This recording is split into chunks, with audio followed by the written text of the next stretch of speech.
Hi everyone, welcome back to my channel. So ಇವತ್ತಿನ ವಿಡಿಯೋದಲ್ಲಿ ಸಾಬುದಾನ ಖೀರ್ನ ಯಾವ ರೀತಿಯಾಗಿ ಮಾಡೋದು ಅಂತ ನೋಡೋಣ. ನೀವಿನ್ನೂ ನಮ್ಮ ಚಾನಲ್ಗೆ ಸಬ್ಸ್ಕ್ರೈಬ್ ಆಗಿಲ್ಲ ಅಂದರೆ ಕೆಳಗಿರುವಂತಹ ಸಬ್ಸ್ಕ್ರೈಬ್ ಬಟನ್ನ ಪ್ರೆಸ್ ಮಾಡಿ, ಪಕ್ಕದಲ್ಲೇ ಇರುವಂತಹ ಬೆಲ್ ಐಕಾನ್ನ ಕ್ಲಿಕ್ ಮಾಡಿ. ಸೊ ದಟ್ ನಾವು ಪೋಸ್ಟ್ ಮಾಡುವಂತಹ ಎಲ್ಲ ವಿಡಿಯೋಗಳು ನಿಮಗೆ ಮೊದಲು ನೋಟಿಫೈ ಆಗುತ್ತೆ. ನಾನಿಲ್ಲಿ ಪ್ಯಾನ್ ತೊಗೊಂಡಿದ್ದೀನಿ. ಆ ಪ್ಯಾನ್ಗೆ 2 ಟೀ ಸ್ಪೂನಷ್ಟು ತುಪ್ಪವನ್ನು ಹಾಕ್ಕೊಂಡಿದ್ದೀನಿ. ಆ ತುಪ್ಪಕ್ಕೆ ನಾನು ಚಾಪ್ ಮಾಡಿಟ್ಕೊಂಡಿರೋವಂಥ ಆಲ್ಮಂಡ್ಸ್, ರೈಸನ್ಸ್ ಮತ್ತು ಕ್ಯಾಶ್ಯೂನ ಹಾಕ್ಕೊಂಡು ನೀಟಾಗಿ ಸಾರ್ಟ್ ಮಾಡ್ಕೊಳ್ಬೇಕು. ಅದು 3 ಸಹ ಗೋಲ್ಡನ್ ಲೈಟ್ ಬ್ರೌನ್ ಕಲರ್ ಬಂದಿದ ತಕ್ಷಣ ನಾವು ಅದನ್ನು ತೆಗೆದು ಒಂದು ಕಡೆ ನೀಟಾಗಿ ಪ್ಲೇಸ್ ಮಾಡಿ ಇಟ್ಕೊಳ್ಬೇಕು. ಅದಾದ ನಂತರ ನಾನು ಅದೇ ಪ್ಯಾನ್ಗೆ ಇಲ್ಲಿ ನಾನು 1 ಕಪ್ ಸಾಬುದಾನನ ತೊಗೊಂಡಿದ್ದೀನಿ. ಅದನ್ನು 4 hours ಮುಂಚೆನೇ ನಾನು ನೀರಿನಲ್ಲಿ ಚೆನ್ನಾಗಿ ನೆನೆಸಿ ಇಟ್ಕೊಂಡಿದ್ದೀನಿ. ನೀವು ಓವರ್ನೈಟ್ ಕೂಡ ಅದನ್ನು ಸೋಕ್ ಮಾಡಿ ಇಟ್ಕೊಳ್ಬೋದು. ನಾನಿಲ್ಲಿ ಬೆಳಗ್ಗೆನ ಸೋಕ್ ಮಾಡಿ ಇಟ್ಟಿದ್ದೆ. ಸೊ ಅದನ್ನು ಅದೇ ಪ್ಯಾನ್ಗೆ, ತುಪ್ಪ ಇರುವಂತಹ ಪ್ಯಾನ್ಗೆ ಆ ಸೋಕ್ ಮಾಡಿರುವಂಥ ಸಾಬುದಾನ ಎಲ್ಲವನ್ನು ಸಹ ನಾವು ಅದಕ್ಕೆ ಹಾಕ್ಕೊಂಡು ನೀಟಾಗಿ ಅದನ್ನು ಫ್ರೈ ಮಾಡ್ಕೊಳ್ಬೇಕು. ಸೊ ದಟ್ ತುಪ್ಪ ಎಲ್ಲ ಸಾಬುದಾನಕ್ಕೆ ನೀಟಾಗಿ ಅಂಟ್ಕೊಳ್ಬೇಕು. ಇದು ಸ್ವಲ್ಪ ಸ್ಟಿಕ್ಕಿ ಆಗಿರೋದ್ರಿಂದ ನೀಟಾಗಿ ನೀವು ಇಲ್ಲಿ ನೋಡ್ತಾ ಇರ್ಬೋದು, ಜೆಲ್ಲಿ ಟೈಪ್ ಆಗಲಿಕ್ಕೆ ಶುರುವಾಗುತ್ತೆ. ಅಲ್ಲಿವರೆಗೂ ನಾವು ಅದನ್ನು ನೀಟಾಗಿ ಸಾರ್ಟ್ ಮಾಡ್ಕೊಳ್ತಾನೆ ಹೋಗಬೇಕಾಗುತ್ತೆ.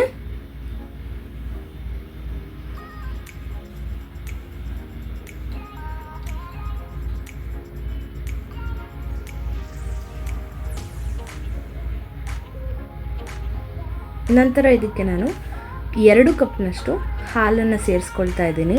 ನೀವಿಲ್ಲಿ ನೋಡ್ತಾ ಇರ್ಬೋದು, ಮೊದಲು 1 ಕಪ್ ಹಾಕ್ಕೊಂಡೆ, ಅದರ ನೆಕ್ಸ್ಟ್ ಮತ್ತೆ ನಾನು ಇನ್ನೊಂದು ಪೂರಾ ಕಪ್ಪು ಹಾಲನ್ನ ಹಾಕ್ಕೊಂಡಿದ್ದೀನಿ. ಈ ಹಾಲನ್ನ ಹಾಕ್ಕೊಂಡು ನೀಟಾಗಿ ಒಂದ್ಸಲ ಮಿಕ್ಸಪ್ ಮಾಡ್ಕೊಳ್ಬೇಕು. ಚೆನ್ನಾಗಿ ಮಿಕ್ಸಪ್ ಮಾಡ್ಕೊಂಡ್ಮೇಲೆ ಇದು ಸಾಬುದಾನ ಆಗಿರೋದ್ರಿಂದ ತುಂಬ ಸ್ಟಿಕ್ಕಿ ಆಗುತ್ತೆ. ನೋಡುವಾಗ ಮಾತ್ರ ನಿಮಗೆ ತುಂಬ ವಾಟರಿ ಕನ್ಸಿಸ್ಟೆನ್ಸ್ ಅಂತ ಅನಿಸುತ್ತೆ, ಬಟ್ ಸ್ಟಿಲ್ ಇದು ಆಮೇಲೆ ಗಟ್ಟಿ ಆಗುತ್ತೆ. ತುಂಬಾ ಏನು ಗಟ್ಟಿ ಆಗೋದಿಲ್ಲ. ಸೊ ಅದಕ್ಕೋಸ್ಕರ ನಾನಿಲ್ಲಿ ಮತ್ತೆ ಅರ್ಧ ಕಪ್ಪನಷ್ಟು ಮತ್ತೆ ನಾನು ನೀರನ್ನು ಸೇರಿಸ್ಕೊಂಡಿದ್ದೀನಿ. ಬರೀ ಹಾಲಲ್ಲಿ ಆದ್ರೂ ತುಂಬ ಚೆನ್ನಾಗಿರೋದಿಲ್ಲ, ಒಂದು ಸ್ವಲ್ಪ ಮಿಶ್ರ ಮಾಡಲೇಬೇಕು. ಸೊ ಹಾಗಾಗಿ ನಾನಿಲ್ಲಿ ಅರ್ಧ ಕಪ್ನಷ್ಟು ನೀರನ್ನ ಹಾಕಿಬಿಟ್ಟು ಒಂದು ಲಿಡ್ನ ಕ್ಲೋಸ್ ಮಾಡಿ ಕುದಿಯೋದಕ್ಕೆ ಬಿಡ್ತಾ ಇದ್ದೀನಿ.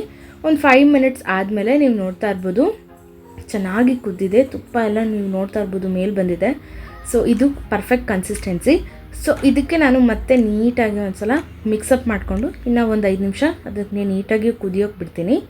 ಇದು ಕುದೀತಾನೆ ನಾನಿಲ್ಲಿ ಒಂದು 5-6 ಕೇಸರಿ ದಳಗಳನ್ನ ಹಾಕ್ಕೊಂಡಿದ್ದೀನಿ, ಜಸ್ಟ್ ಫಾರ್ ದ ಕಲರ್ ಅಷ್ಟೇ. ಆ ಜೊತೆಗೆ ಇದು ಒಳ್ಳೆ ಟೇಸ್ಟ್ನೂ ಸಹ ಎನ್ಹ್ಯಾನ್ಸ್ ಮಾಡುತ್ತೆ. ಕೇಸರಿ ದಳಗಳನ್ನು ಹಾಕಿದ ನಂತರ ನಾನಿಲ್ಲಿ 1 ಸ್ಪೂನಷ್ಟು ಬಾದಾಮ್ ಪುಡಿನ ಹಾಕ್ಕೊಂಡಿದ್ದೀನಿ. ನಾನಿಲ್ಲಿ MTR ಬಾದಾಮ್ ಪುಡಿ 5 ರೂಪಾಯಿ 10 ರೂಪಾಯಿ ಪ್ಯಾಕೆಟ್ ಬರುತ್ತಲ್ಲ, ಅದರಲ್ಲಿ ನಾನು 1 ಸ್ಪೂನ್ನ ತಗೊಂಡು ಹಾಕಿಬಿಟ್ಟು ಅದಕ್ಕೆ ನೀಟಾಗಿ ನಾನು ಮಿಕ್ಸಪ್ ಮಾಡ್ಕೊಂಡಿದ್ದೀನಿ. ಅದಾದ ನಂತರ ನಾನಿಲ್ಲಿ ಅರ್ಧ ಕಪ್ನಷ್ಟು ಸಕ್ಕರೆಯನ್ನು ಕೂಡ ಸೇರಿಸ್ಕೊಂಡಿದ್ದೀನಿ. ನಿಮಗೆ ಸಕ್ಕರೆ ಬೇಡ ಅಂದರೆ ನೀವು ಬೆಲ್ಲ ಕೂಡ ಸೇರಿಸ್ಕೊಳ್ಬೋದು. ಜೊತೆಗೆ ಮಿಲ್ಕ್ ಮೇಡ್ನ ಸಹ ನೀವು ಹಾಕ್ಕೊಳ್ಬೋದು. ನೀವೇನೇ ಹಾಕ್ಕೊಂಡ್ರು ಟೇಸ್ಟ್ ಮಾತ್ರ ಒಂದೇ ಥರ ಇರುತ್ತೆ, ತುಂಬ ಚೆನ್ನಾಗಿರುತ್ತೆ. ಇದನ್ನು ನೀವು ದೇವರಿಗೆ ನೈವೇದ್ಯ ಇಡೋದಕ್ಕೆಲ್ಲ ಬಳಸ್ಬೋದು, ಯಾಕೆಂದರೆ ಸಾಬುದಾನ ತುಂಬ ಶ್ರೇಷ್ಠ ಅಂತ ಹೇಳ್ತಾರೆ. ಇದನ್ನೆಲ್ಲ ನೀಟಾಗಿ ಮಿಕ್ಸಪ್ ಮಾಡಾದಮೇಲೆ ನಾವು ಮುಂಚೆನೇ ಲೈಟ್ ಗೋಲ್ಡನ್ ಬ್ರೌನ್ ಮಾಡಿಟ್ಕೊಂಡಿದ್ವಲ್ಲ ಡ್ರೈ ಫ್ರೂಟ್ಸ್, ಅದನ್ನೆಲ್ಲದನ್ನು ಸಹ ಒಂದು ಸಲ ಮತ್ತೆ ಅದಕ್ಕೆ ಖೀರ್ಗೆ ಹಾಕ್ಬಿಟ್ಟು ಒಂದು ಸಲ ಅದನ್ನು ನೀಟಾಗಿ ಮಿಕ್ಸಪ್ ಮಾಡಿಕೊಂಡು ಅದನ್ನು ಲಿಡ್ನ ಕ್ಲೋಸ್ ಮಾಡಿಬಿಟ್ಟು ಒಂದು 5 to 10 minutes ಅದನ್ನು ನೀಟಾಗಿ ಬಾಯ್ಲ್ ಆಗೋದಕ್ಕೆ ಬಿಟ್ಬಿಡಬೇಕು. ನೋಡಿ, 5 to 10 minutes ಆದಮೇಲೆ ಹಾಲೆಲ್ಲ ಗಟ್ಟಿ ಆಗ್ತಾ ಬಂದಿದೆ. ಈ ಕನ್ಸಿಸ್ಟೆನ್ಸಿ ಬಂದರೆ ನಮ್ಮ ಖೀರ್ ತುಂಬಾ ರುಚಿಯಾಗಿ ರೆಡಿಯಾಗಿರುತ್ತೆ. ಹೆವೆನ್ ಆನ್ ಅರ್ಥ ಅಂತಲೇ ಹೇಳ್ಬೋದು, ಅಷ್ಟು ಯಮ್ಮಾಗಿರುತ್ತೆ. ಒಂದೊಂದು ಸಲ ಮಕ್ಕಳಿಗೂ ಸಹ ನೀವು ಮಾಡಿಕೊಡ್ಬೋದು.